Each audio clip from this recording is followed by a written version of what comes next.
Vigésimo sábado del tiempo ordinario, 21 de agosto, San Pío X. Lectura del Santo Evangelio según San Mateo.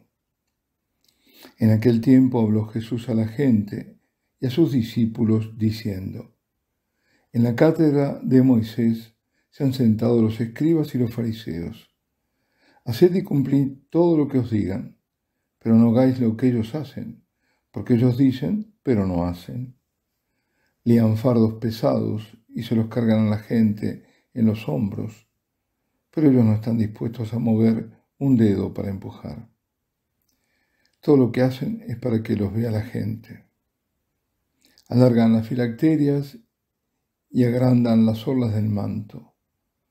Les gustan los primeros puestos en los banquetes y los asientos de honor en las sinagogas, que les hagan reverencias en las plazas y que la gente los llame rabí. Vosotros, en cambio, no os dejéis llamar rabí, porque uno solo es vuestro maestro, y todos vosotros sois hermanos. Y no llaméis Padre vuestro a nadie en la tierra, porque uno solo es vuestro Padre, el del cielo. No os dejéis llamar maestros, porque uno solo es vuestro Maestro, el Mesías. El primero entre vosotros será vuestro servidor. El que se enaltece será humillado, y el que se humilla será enaltecido. Palabra del Señor. En la cátedra de Moisés. Propiamente este Evangelio, que es el del sábado 20 del tiempo ordinario, de este año dispar, corresponde al día en que hacemos memoria de San Pío X. Y esta es una coincidencia providencial que el Señor se refiera a la cátedra de Moisés, cuando celebramos un Papa Santo que ocupó la cátedra de Pedro, que es más que la de Moisés. El Señor advertía que había que hacer lo que decían, pero no lo que hacían. Y esto de un modo negativo, en cuanto a la conducta de los hipócritas personajes, significaba dejarlos al descubierto. En cuanto a intenciones, actitudes, a comportamientos. Pero al mismo tiempo, a pesar de toda la hipocresía manifiesta, los confirmaba en la enseñanza, porque decía: haced lo que os dicen. Las cosas han ido cambiando. Luego del rechazo del Mesías no se podría decir lo mismo. Sería difícil, si no imposible, que el Señor le dijese a los judíos que siguieran las enseñanzas rabínicas. Porque además, ¿en qué terminó la religión? Una religión talmúdica. Lo mismo en la Iglesia, cuando no solo no hay que hacer lo que hacen, sino tampoco lo que dicen. Y lo vemos, ¿no? Lo vemos. Cuando se introduce ideología y política, en la misma medida que se desplaza a Cristo y se lo corrige, esto es lo que sucede.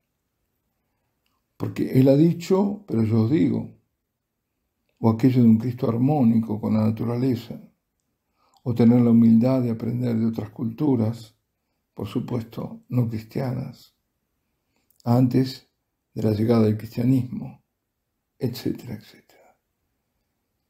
¿Y qué es esto en la Iglesia? Esto en la Iglesia es un pensamiento no católico, así lo llamó Pablo VI al final de su pontificado. Y le dio ese nombre diciendo que tenía ese pensamiento no católico que estaba introducido en la Iglesia, y él temía que sería un día mayoritario en la Iglesia. Y un día no muy lejano, decía. Pero nunca jamás será la Iglesia. Por pequeña que sea, habrá siempre una Iglesia. Y eso se lo decía a su amigo, el filósofo Jean Guitton. Se esperaba después del concilio una primavera, pero llegó un crudo invierno. Palabras también suyas. Este pensamiento no católico es la herejía madre de esta apostasía, llamado modernismo, y condenado por el Papa, de quien hoy justamente hacemos memoria. San Pío X lo vio claro, muy claro. Giuseppe Melchiorre Sarto nació el 2 de junio de 1835, siendo el segundo de 10 hijos. Fue papa desde 1903 hasta 1914. Murió un mes después del estallido de la Primera Guerra Mundial. Fue el primer papa de la época contemporánea proveniente de ámbito campesino y popular. Fue uno de los primeros pontífices en haber recorrido todas las etapas del ministerio pastoral, desde capellán a papa. Desde niño mostró gran tenacidad y espíritu sacrificado, impuesto por la situación económica de la familia. Durante años recorrió todos los días a pie, muchas veces descalzo, el camino que va de Riese, en Treviso, su pueblo natal, a Castelfranco, para poder asistir a la escuela. Viendo sus dotes al estudio, fue ayudado por algunos sacerdotes y luego por el patriarca de Venecia, también natural de Riese, quien le ofreció una plaza gratuita en el seminario de Padua, que entonces era uno de los mejores de Italia. Cuando tenía 17 años falleció su padre y su heroica madre, Margherita, fue la que se ocupó en llevar adelante la familia, trabajando día y noche como costurera. Ella quiso que su Bepi, así lo llamaba su hijo, no abandonase su vocación sacerdotal. Giuseppe fue ordenado sacerdote a la edad de 23 años y nombrado capellán de una pequeña parroquia en Campania. Allí estuvo 9 años, ejerciendo el sacerdocio con todas sus fuerzas jóvenes y su capacidad que era mucha. Fue nombrado párroco en 1887 en un pueblo de la provincia veneciana. Su actividad fue tan grande que recibió la admiración y el respeto de los parroquianos y de otros sacerdotes, lo cual es decir mucho. A fines de 1875, el obispo de Treviso lo nombró canónigo de la catedral, canciller de la curia episcopal, director espiritual del seminario. Giuseppe tenía 40 años, trabajaba incansablemente, imaginémonos 3 cargos también tan importantes, y gracias a su fuerte salud pudo hacerlo durmiendo solo 4 o 5 horas al día. Pronto se ganaba el cariño y la estima de todos por su carácter comprensivo hacia los demás y por su particular amor por los pobres. En 1884 el Papa León XIII lo nombró obispo de Mantua. La diócesis atravesaba un periodo difícil y allí este modesto sacerdote, Giuseppe Sarto, conocido ya por su reputación de brillante orador y su gran caridad, demostró ser además un líder que iba directamente al meollo de los problemas y buscaba soluciones prácticas. Todo lo hacía con bondadosa sonrisa, pero, si era necesario, con toda la firmeza del caso, que el caso requería. Inició una profunda renovación de la vida cristiana en toda la diócesis. El Papa León XIII, apreciando su trabajo, lo elevó a la dignidad de cardenal en 1893 y pocos días después lo asignó a la sede patriarcal de Venecia. También estaba en una situación particularmente difícil, tanto que su ingreso se produjo recién 1 año y casi medio después, porque carecía del visto bueno del gobierno italiano. Desde el comienzo se vio enfrentado a las fuerzas masónicas, que habían suprimido el catecismo en las escuelas y quitado el crucifijo en los hospitales en Venecia. Bueno, en toda la zona, ¿no? Pero en Venecia sobre todo. Así que con él hubo un florecimiento a la vida religiosa, los adultos fueron educados en la fe, organizados en asociaciones religiosas, los niños se prepararon para la primera comunión, la confirmación, con particular empeño. Las celebraciones litúrgicas recobraron un nuevo decoro, con la solemnidad, además de los cantos gregorianos. A los pobres le dio todo lo que poseía. Se preocupó, como en Mantua, en todo lo que pudiera por mejorar las condiciones de vida de los trabajadores. El 20 de julio de 1903, con más de 93 años, muere el Papa León XIII, que había gobernado la Iglesia durante más de 25 años. El cónclave que siguió fue uno de los más dramáticos. El candidato con más autoridad, el favorito, digamos, para suceder a León XIII era su secretario de Estado, el cardenal Mariano Rampolla del Tíndaro, a quien se opuso el gobierno austrohúngaro por el apoyo que había hecho al cristianismo social en Austria y en Hungría, y por estar a favor del independentismo de los eslavos en los Balcanes, y por sus ideas que lo hacían sospechar cercano a la masonería. El cardenal de Cracovia fue portador del veto imperial contra Rampolla en medio de protestas del decano del Sagrado Colegio Cardenalicio y de otros cardenales, por la injerencia del poder civil. En cualquier caso, el cónclave, que duró 4 días, designó al patriarca de Venecia como nuevo pontífice el 3 de agosto de 1903, a pesar de sus ruegos de no votar por él, quien finalmente aceptó tomar el nombre de Pío X. Tenía 68 años. Su pontificado duró 11 años, rompiendo la cadencia personal, porque es muy curioso. Él, extrañamente, siempre fueron 9 años.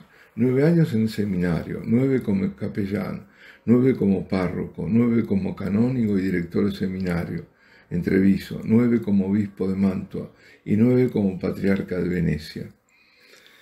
Eligió como lema instaurare omnia in Cristo, hizo de todo para cumplirlo. Una de las primeras decisiones fue precisamente la abolición del llamado veto laico, porque había él sido convertido en papa. Bueno, eligió colaboradores muy competentes, sobre todo entre ellos se destacó el joven cardenal Rafael Merri del Val y Zulueta, que tenía solo 38 años, era polígloto, director de la Pontificia Academia Eclesiástica, y lo nombró secretario de Estado. Y le dejó todo lo que era la diplomacia vaticana en sus manos. Pío X siempre fue sencillo, humilde, y en el Vaticano vivió con moderación. Realmente asistido por sus hermanas en un apartamento que había sido especialmente acondicionado sin ningún tipo de ostentación. Se lo conoce especialmente por su oposición frontal a ese mal que es el modernismo, que llamó el compendio de todas las herejías. Y fue así que condenándolo, lo hizo con la encíclica Pascendi Dominici Gregis de 1907, el decreto Lamentabili Sane Éxito y otras medidas disciplinarias.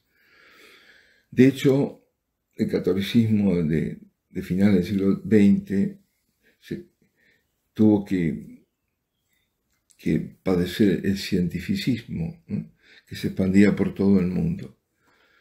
Pío X también inició la reforma del derecho canónico y la redacción del catecismo que lleva su nombre. Reformó la curia romana, suprimiendo varios dicasterios que eran inútiles. Reformó también la liturgia, introdujo el canto gregoriano, es decir, lo impuso en la liturgia. Ya existía, por supuesto. En 1910 restauró la edad de la primera comunión y la primera confesión a los niños que ya tuvieran uso de razón, es decir, alrededor de 7 años. Consideró la separación de la Iglesia del Estado como un sacrilegio, porque no podía, la Iglesia debía rendir a Dios se debía rendir un culto no solo privado, sino público.